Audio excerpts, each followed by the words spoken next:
Assalamualaikum warahmatullahi wabarakatuh.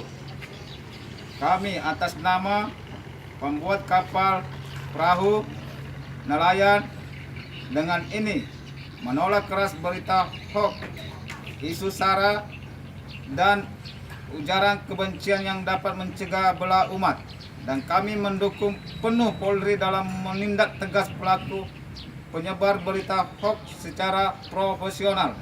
Demikian yang dapat kami sampaikan. Wassalamualaikum warahmatullahi wabarakatuh.